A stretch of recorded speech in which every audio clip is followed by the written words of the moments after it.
हिमाचल प्रदेश में लगातार बढ़ रहे कोरोना तथा ओमिक्रॉन के मामलों को देखते हुए स्वास्थ्य मंत्री डॉक्टर राजीव सैजल ने कहा कि बंदिशें लगाना एकमात्र समाधान नहीं है। कोरोना से बचने के लिए प्रदेश तथा केंद्र सरकार द्वारा जारी किए गए दिशा निर्देशों का पालन करना ही बचाव है। यदि प्रदेश में स्थिति अधिक बिगड़ती है तो बंदिशों की ओर बढ़ा जा सकता है। उन्होंने कहा कि मुख्यमंत्री जयराम ठाकुर पूरी स्थिति पर नजर बनाए रखे हैं और समय समय पर पूरी स्थिति का भी जायजा लिया जा रहा है। उन्होंने यह भी बताया कि 15 वर्ष से 18 वर्ष के 2000 युवाओं को कोरोना की पहली खुराक लग चुकी है। उन्होंने जनता से अपील की है कि वह मास्क पहनना, सोशल डिस्टेंस बनाए रखना तथा हाथ समय समय पर धोना ही एकमात्र उपाय है जिसके चलते कोरोना से बचा जा सकता है। Number of cases Himachal Pradesh के अंदर काफ़ी तेज़ गति से बढ़ रहे हैं और कल इवनिंग का तक का जो फिगर था उसमें 15,000 का आंकड़ा जो है अब हम स्पर्श कर रहे हैं। संक्रमण जो है वो तेज़ी से फैल रहा है जो कि चिंता का विषय है। लेकिन इसमें इसका एक पक्ष ये भी है कि संक्रमित लोग जो हैं वो होम आइसोलेशन में ज़्यादा हैं और अस्पताल में उनको भर्ती करने की जो ज़रूरत है वो बहुत कम पड़ रही है। मेरे ख्याल में 1.67% ये परसेंटेज है जो जिनको हॉस्पिटलाइजेशन की जिनको आवश्यकता पड़ रही है। और इस दृष्टि से हमने शुरू से ही ये फैसला किया था क्योंकि ऐसा अपेक्षित था कि संक्रमण तो होगा लेकिन शायद हॉस्पिटल में जो है वो केसेस जो हैं वो कम आएंगे क्योंकि लक्षणों की तीव्रता जो है वो बहुत कम है इस संक्रमण में। ये जो तीसरी वेव में ऐसा ट्रेंड जो है पूरे देश भर में जो है ये देखा जा रहा है। और हमने ये फैसला किया था कि जो हमारा होम आइसोलेशन मैकेनिज़्म है इसको हम सुदृढ़ करेंगे और इसको सुदृढ़ किया भी है। सावधानियां जो हैं मुझे लगता है उसी के ऊपर सारा जो है हमारा बल होना चाहिए और प्रयास होना चाहिए कि सावधानियां जो हैं वो लोग अपनाएं। पाबंदियां जो हैं वो समाधान नहीं है लेकिन सावधानियां जो है वो समाधान है। सर, मामले बढ़ने सरकार के स्वास्थ्य विभाग की गाइडलाइन के मुताबिक क्या हिमाचल प्रदेश में कब तक पीक आएगा? और दूसरा ये भी बताया जा रहा है कि कुछ राज्यों ने इसको देखते हुए कुछ सैम्पलिंग भी बंद कर दी थी कि आईसीएम की गाइडलाइन कुछ और थी आईसीएमआर की। अब हिमाचल प्रदेश की स्थिति क्या है? हिमाचल प्रदेश में कब तक पीक संभावित है? और क्या हमारी जो सैम्पलिंग थी क्या सिर्फ सिम्टोमेटिक केसेस में ही या जिनको सिम्टम इनको ही किया जा रहा था कि ओवरऑल सैम्पलिंग बढ़ा दी गई? 15 से 16,000 के करीब जो है वो सैम्पलिंग जो है वो टेस्ट जो हैं वो हो रहे हैं और इसमें जो वल्नरेबल ग्रुप है उन्हीं को जो है वो टेस्ट किया जाता है। सिम्टोमेटिक लोगों को तो किया ही जाता है लेकिन इसमें ये दूसरी कैटेगरी भी जो है वो शामिल है और 15 से 16,000 टेस्ट जो है वो प्रतिदिन जो है वो हो रहे हैं। और केंद्र ने भी इसको वेरिएंट ऑफ कंसर्न करके आगाह किया था प्रत्येक राज्य को कि विशेष सावधानियां जो हैं वो लेने की आवश्यकता है। तो ऐसी जो है वो थी लेकिन कोई विशेष और गाइडलाइंस का जो है अभी कोई उसका मैं नहीं समझता हूँ कोई ऐसी कोई नई गाइडलाइन जो है वो आई हैं WHO की ओर से। लेकिन सामान्य सी गाइडलाइन जो हैं वो वही होती हैं जो जब से फर्स्ट वेव, सेकंड वेव और ये थर्ड वेव जब आई है तो तकरीबन एक जैसा जो है वो गाइडलाइंस जो हैं वो तीनों वेव्स के दौरान जो रही हैं। लेकिन इसको एक वेरिएंट ऑफ कंसर्न करके ज़रूर जो है वो कहा गया था क्योंकि ऐसा माना जा रहा है कि इसकी इन्फेक्टिविटी जो है वो ज़्यादा है। जो आपने कहा है कि हिमाचल में पीक कब आएगा तो एक अनुमान के मुताबिक मिड फरवरी में जो है हिमाचल प्रदेश में इसका पीक जो है वो रहने वाला है। एक सर्वे भी इसको लेके आया था लेकिन जिस तरह से मौतें तेजी से हो रही है 3 दिन में लगभग 20 लोगों ने जान गंवाई है, ये कितना कंसर्न है और उसको लेके अब डिपार्टमेंट की क्या पॉलिसी रहने वाली कि हाउ टू इसको कैसे रोका जाए? मैं ये समझता हूँ, देखिए संक्रमण को रोकना होगा कि कोई इन्फेक्ट ही ना हो और ये भी एक तथ्य है कि कोई अगर डेथ होती है इसमें तो मृत्यु होने की संभावना उन मामलों में ज़्यादा है जिसमें कोई साथ में और अन्य कोई गंभीर रोग किसी व्यक्ति को है, वो हाइपरटेंशन का शिकार है, उसको कोई गंभीर कोई किडनी से संबंधित कोई रोग उसको है, कोई हार्ट डिजीज़ से संबंधित कोई कष्ट जो है उस व्यक्ति को है। तो ये सारी जो है ये संभावनाएं जो हैं, या फिर वो सीवियरली डायबिटिक है अगर पेशेंट, तो फिर इसमें मृत्यु होने की संभावना जो है वो बढ़ जाती है। मेरे ख्याल में सावधानियों के द्वारा संक्रमण को रोकना जो है ये एक उपाय है सार्वजनिक स्थानों के ऊपर।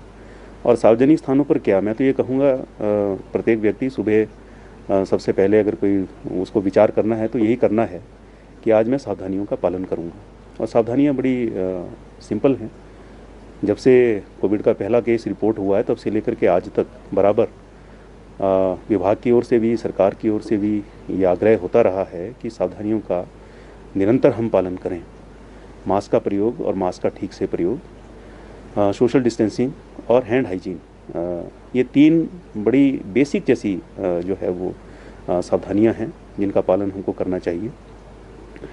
वैक्सीनेशन का भी जो है वो परिणाम वो भी देखने में आया है कि अगर लक्षणों में तीव्रता कम है तो कारण ये है कि वैक्सीनेशन अधिक 100% हमारे जो यहाँ पर अगर हम 18 से ऊपर के आयु वर्ग की हम बात करें तो उस आयु वर्ग में जो है वो 100% वैक्सीनेशन जो है वो हुआ है। साथ ही 15 से 18 वर्ष की आयु वर्ग के लिए वैक्सीनेशन जो है चला हुआ है और 3,82,000 कल का ये आंकड़ा है। 4.5 लाख का फिगर हमको जो है वो अचीव करना है। तो वैक्सीनेशन का भी अपना एक रोल है, उसका भी महत्व है। लेकिन सोशल वैक्सीन जिसको नाम दिया गया है, तो सोशल वैक्सीन जो है वो ये सावधानियों को जो है वो सोशल वैक्सीन कहा गया है।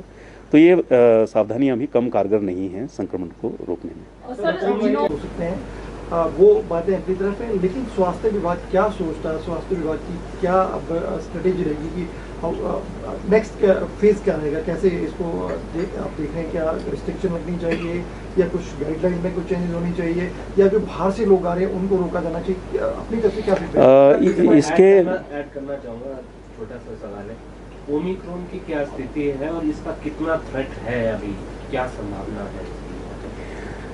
इसमें जैसे आपने 2 प्रश्न आए हैं, एक तो पाबंदियां और भविष्य में क्या कदम सरकार उठाने जा रही है इसको लेकर के है, दूसरा आपने ओमिक्रॉन को लेकर के पूछा है। तो पहला जो आपका सवाल है उसके बारे में मैं ये कहना चाहूँगा कि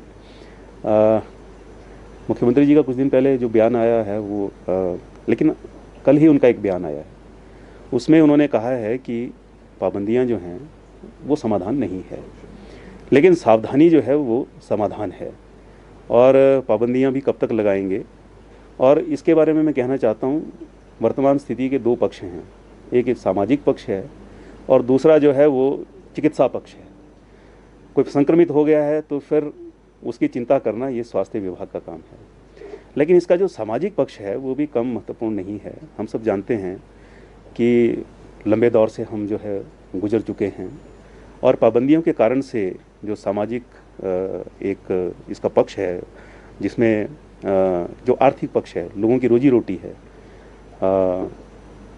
और कई लोग ऐसे हैं जो पूरा दिन कमाते हैं, फिर शाम का जो है फिर पूरा परिवार का जो है गुजारा जो है उस उनके दैनिक जो उनका परिश्रम होता है उसके कारण से होता है। तो उसका भी हमें ध्यान रखना है। और हम सब ये जानते हैं कि हिमाचल जो है एक टूरिज़्म स्टेट है और काफ़ी हद तक बहुत से लोग जो है वो टूरिज़्म के ऊपर ही अपने जीवन यापन के लिए निर्भर होते हैं। तो अभी तो मुझे नहीं लगता कि कोई बहुत हार्श किसी पाबंदी की तरफ, सख्त पाबंदियों की तरफ जो है हिमाचल जा रहा है, लेकिन ये सब चीज़ें जो हैं ये परिस्थिति के ऊपर निर्भर करता है।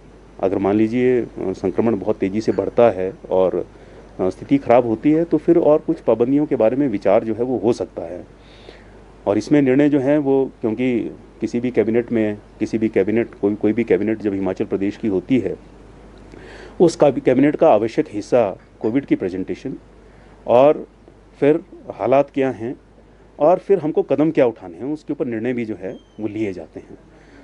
तो बराबर जो है सम्मानीय मुख्यमंत्री जी बार बार तकरीबन मैं तो ये कहूँगा रोज़ाना प्रदेश की कोविड की चिंता की जो स्थिति की समीक्षा जो है वो करते हैं और जो भी कदम उठाना है उसको लेकर के विचार भी जो है वो होता है। तो जैसी भी स्थिति होगी उसके ऊपर, क्योंकि हमारा पहला कर्तव्य जो है वो लोगों के स्वास्थ्य की रक्षा करना है और साथ ही साथ उनका जो है वो हम ये कह सकते हैं कि जीवन यापन बाधित ना हो, उसमें कोई रुकावट ना हो, उसमें कोई अड़चन ना आए, तो वो भी देखना जो है वो सरकार का फर्ज है। सर प्रदेश में नहीं है, जीनोम सीक्वेंसिंग की व्यवस्था हिमाचल प्रदेश में हो, इस दिशा में सरकार क्या कर रही है? देखिए हमारा जो है, क्योंकि सारे सैंपल्स हमारे दिल्ली जाते हैं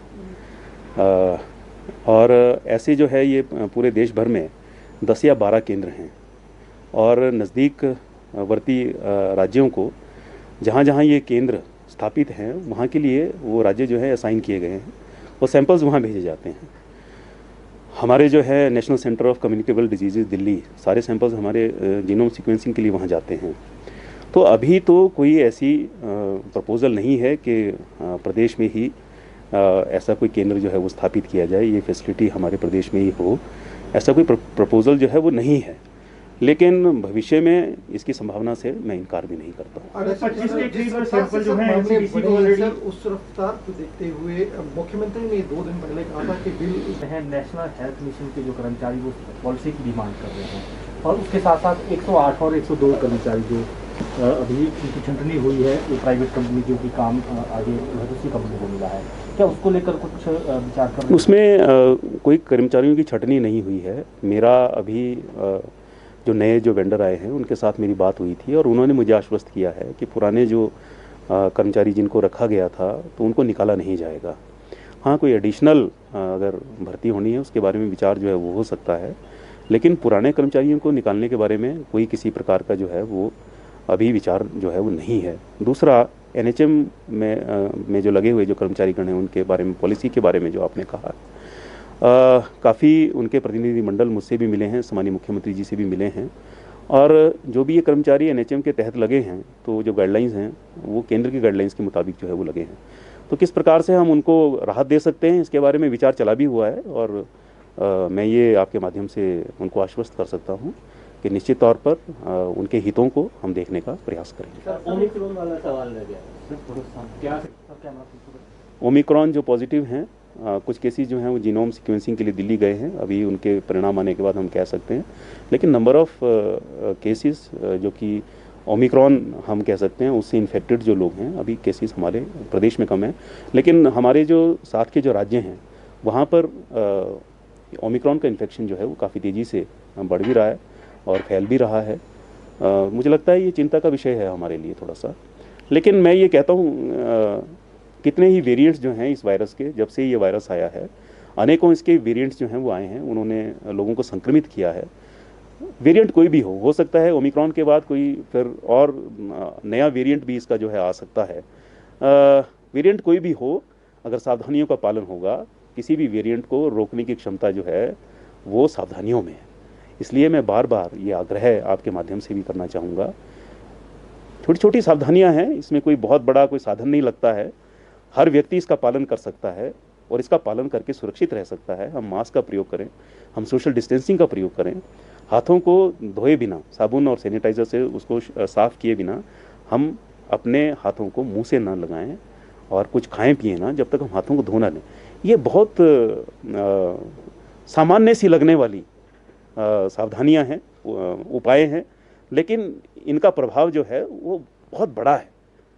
तो जो इसका पालन करेगा वो सुरक्षित रहेगा। कहीं ना कहीं जो व्यक्ति संक्रमित होता है तो इन 3 सावधानियों का कहीं ना कहीं उसने जो है उसका उल्लंघन उसने किया हुआ होता है, इसलिए वो पॉजिटिव होता है। इसलिए सावधानियों का पालन आवश्यक है। हिमाचल प्लस न्यूज के लिए शिमला से पुष्पेंद्र चौधरी की रिपोर्ट।